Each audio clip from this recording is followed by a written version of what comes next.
This is problem 8.48. It's on page 458. The machine part ABC is supported by a frictionless hinge at B and a 10-degree wedge at C. Knowing that the coefficient of static friction is 20% at both surfaces of the wedge, determine A, the force P required to move the wedge to the left, and B, the components of the corresponding reaction at B. Now there's an assumption you have to make in this problem. You have to assume that the wedge is very thin. And they don't state that directly. I also made some assumptions I'll show you as we go along. But let's draw the member first. So there's a structure something like this that is pivoted down here.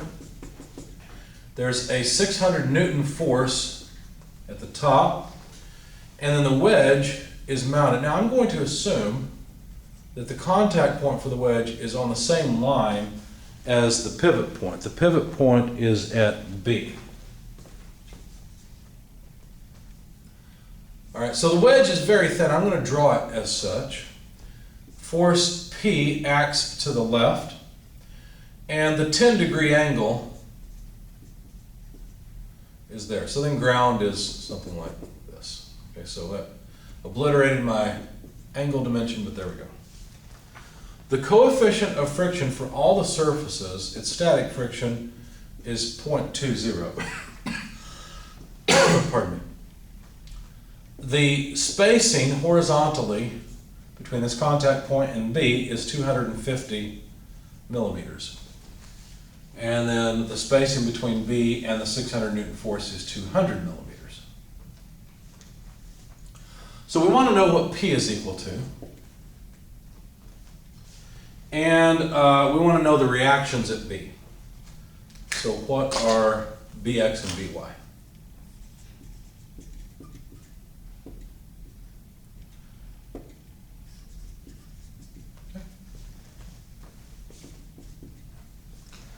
The first thing I did is assume that the wedge has negligible thickness. You'll see why that's important when I draw the first free body diagram. And I think I'll put them, let's see, I'm going to try to put them over here where we can see them and reference them because I'll need several. Here's the first one. We've got By, Bx, and remember there's a 10-degree angle here, so the normal force, I'm going to exaggerate it, the normal force I'll call N1 is inclined a bit, while the friction force, F1, is sloping downward. Now you might say, well, wait a second, how do you know the friction acts that way? Well, remember that the wedge is being pushed in this direction. So we're interested in forces acting on this arm, so friction, so think about it, just hold your hand up as if you represent that point, and slide past. Which way is friction pushing? Well, it's pushing that way. Okay? Friction can be a little bit confusing. Sometimes you got to think it through. I'm going to assume that this point is on the same level, like I said here, because we're talking about the top of the wedge. So if I then, let's not forget the 600 Newton force that's making all this happen in the first place. So if I then, let's go over here. Let's sum moments about point B taking counterclockwise as positive. Well, the only forces that act are part of F1, part of F1, just the vertical component. Because notice the horizontal component of F1 passes right through. And then the horizontal component of N1 also passes through, but the vertical component of N1 does not. So we'll write, now let's see, we need the vertical component of N1, so we'll write N1 times cosine 10 degrees. Because of course there'd be a 10-degree angle there. But F1 is going to have a negative component, so minus F1 times sine of 10 degrees. That's all of the force in the vertical direction that has a moment arm of 250 millimeters. You can see that I'm going to run out of space. So 250. But then the 600 Newton force causes a negative moment, so let's subtract 600 newtons multiplied by 200 millimeters. Being sloppy with my units, but of course Newton millimeters are the order of the day. So when I calculate the unknown force N1, or normal force or friction force, it will be in newtons. Now the friction force, let's see, let's take this and expand it a bit. N1 cos 10 degrees minus F1, but F1 is related to N1. It's just the friction coefficient times N1, So then sine of 10 degrees equals 600 times 200 over 250, because what I've done is I've taken this multiplier, move this to this side, and divide by the multiplier. Okay, so now I can solve for N1, the normal force. It would just be 600 times 200 over 250.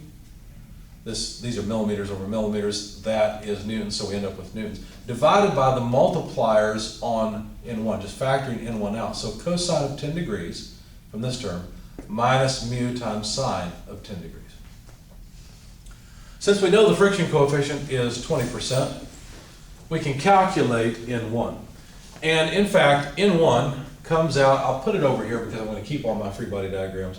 N1 comes out to, let's put it over here, 505.2216 newtons. And that's approximate for N1. We can calculate the friction coefficient or the friction force by using the friction coefficient, multiplying 20% by this number. And so that comes out to, let's put it up here, I guess.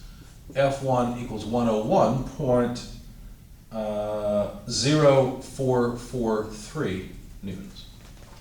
Okay? Now, I've gleaned all that I can from that free body diagram. If I were to sum forces in the horizontal direction, I could get Bx and By at this point. But I was really looking for P, since that's what they asked for first. So I thought I would continue.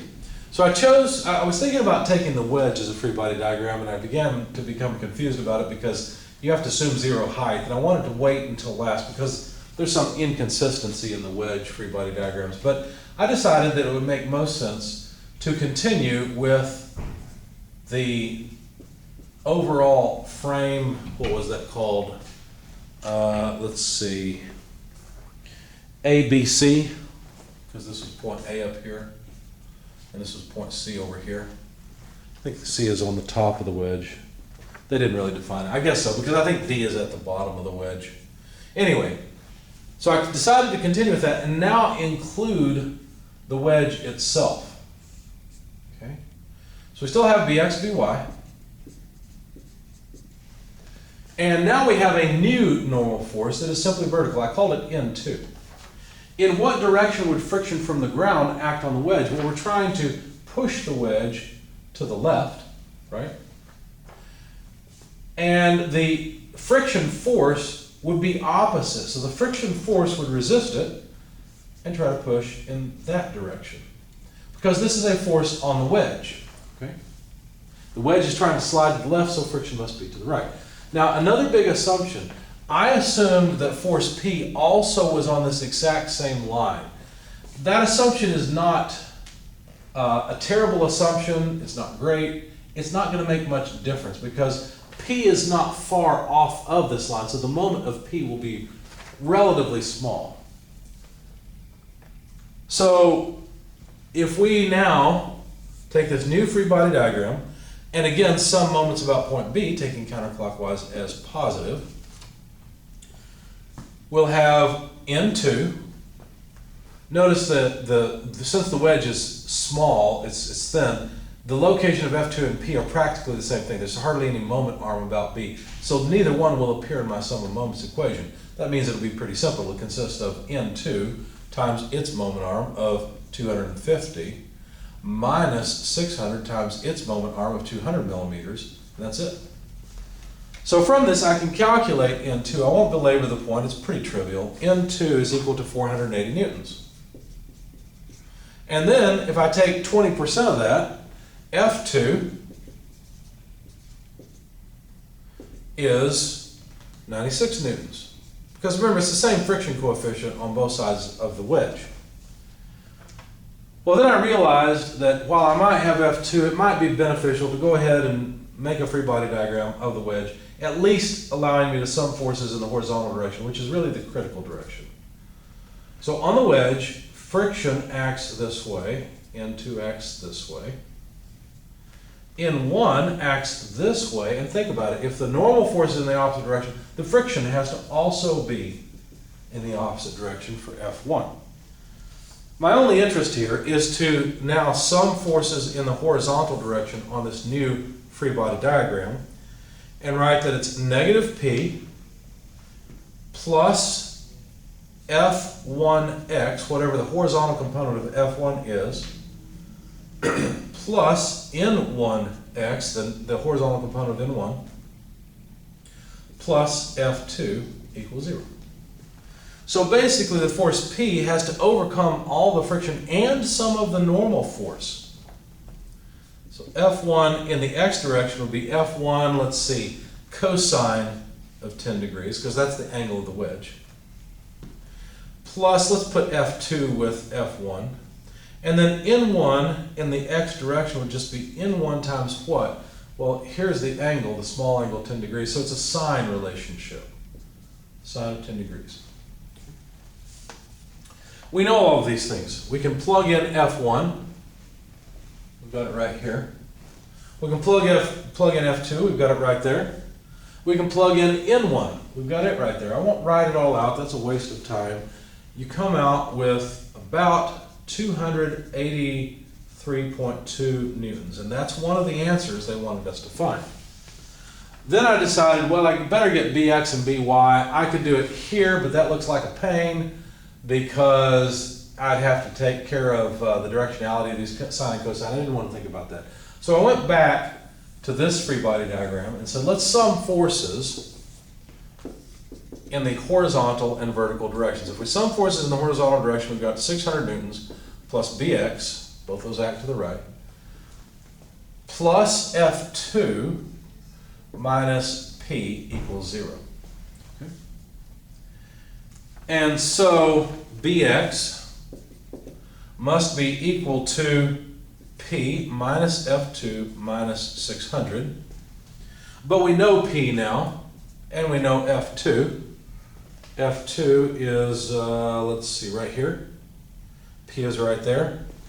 So Bx comes out to about negative 412.8 newtons. So in fact, this pin has to pull back this way. Okay? And part of the reason, the main reason for that is because the 600 Newton force is pushing so hard to the right. If we now sum forces in the vertical direction, what do we have? By acts upward, N2 acts upward, and that's it. So this sum has to be 0, which means By is simply the negative of N2, which is, let's see, where did it go? N2 is right there, negative 480 newtons.